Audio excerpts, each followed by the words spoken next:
Last video, we discussed the Counter-Reformation, the steps taken by the Catholic Church to combat the growth of Protestantism.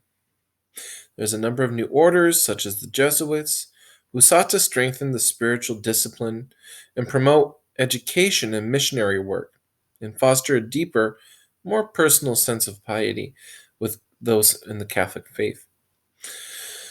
The Reformation produced mixed results regarding the position of women in society. Women benefited from the Reformation in that they were encouraged to take responsibility for their own faith.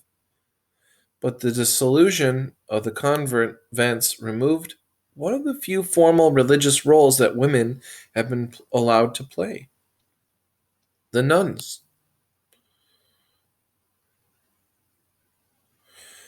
The Reformation also placed increased importance on women as spiritual leaders and teachers in their home, but still emphasized the subordination of wives to their husbands, and more firmly tied women to traditional roles as housekeepers and childbearers. So there are some improvements and there are some non improvements.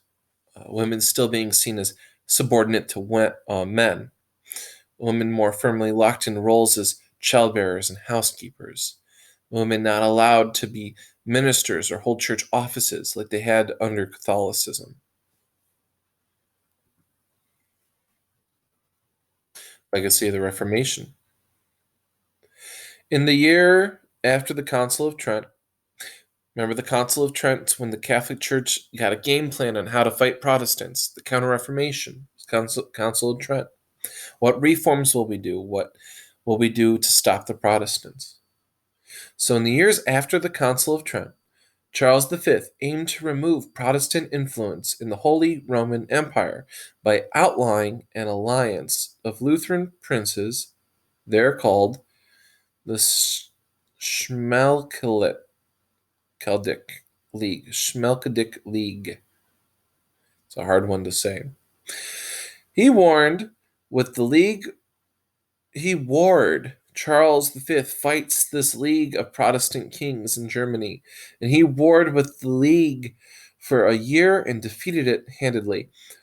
The treaty ending the war, the Peace of Augsburg, brought a temporary end to the hostilities, but did not resolve the problems of religious differences, nor did it put an end to religious persecution. It did, however, formally allow for Lutheranism to exist in the empire, codifying the ability of a territory's ruler to determine the faith of its people. The faith you choose. This acceptance of Lutheranism didn't mean that the people had religious freedom, since they still had to worship as their ruler did. So you have to follow the faith of the prince, and the prince can choose whatever faith he wants. The wars of religion that followed the Reformation demonstrated that serious divisions that threatened Europe still existed. Religion will divide Europe. Because Luther, Calvin, Henry VIII, and others had closely tied together religion and politics, the Reformation opened the door for political leaders to play an increased role in religious issues. In many ways, the Protestant Reformation actually narrowed the gap between church and state. People began to see the opportunity of their leader to choose their religion as a chance to assert the uniqueness of their country and the value of their own personal national identity, as opposed to being part of a unified Catholic Europe.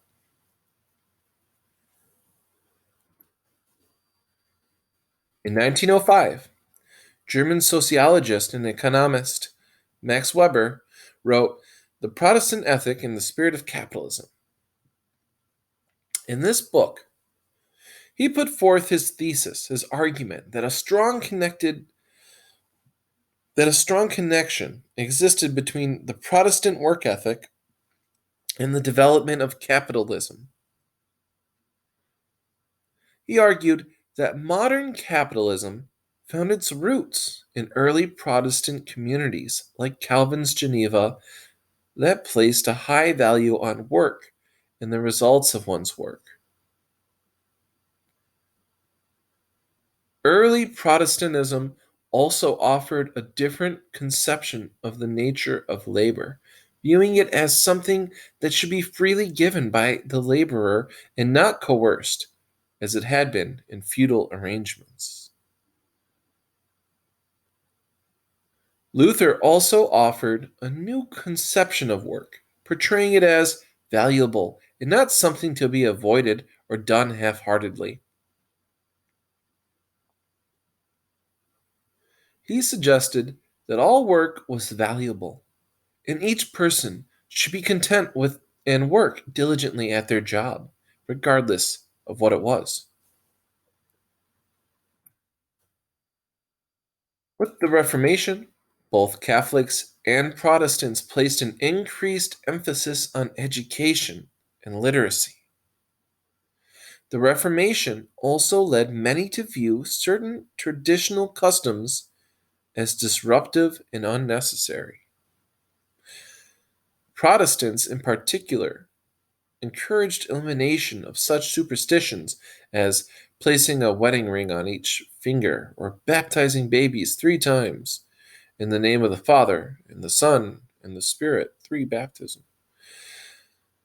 Protestants allowing clergy to marry increased the perceived value of the family and marriage. Remember, Catholic priests cannot marry. Protestant ones can. The family is more important in Protestantism. Protestantism viewed the family as the center of life and stressed the love that spouses should have for each other, part of the concept of companionate marriage.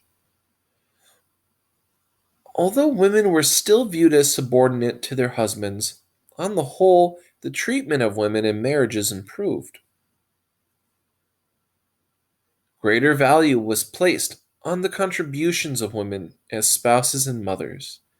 And Luther and other reformers argued that women should be active in both spiritual and temporal affairs.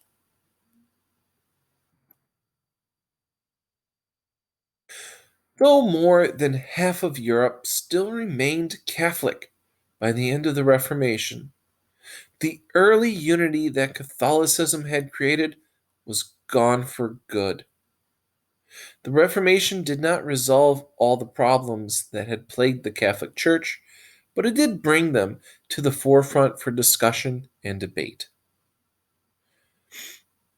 The Reformation had a wide reaching impact and affected the religious, political, economic, and social fabric of Europe. Its most prominent result may have been the creation of new Christian sects, many of whom still exist in some form today, or who can trace their roots to the Protestant Reformation. The Reformation also had a major impact on the Catholic Church in European monarchies' social structure. The quote in this slide highlights Luther's belief in the importance of pursuing truth, even if it meant turning the world upside down to do so. A fitting summation of the goals of the Reformation: peace, if possible, truth at all costs. That is the end of our unit on the Protestant Reformation and the Catholic Counter Reformation, literally splitting Europe in half religiously.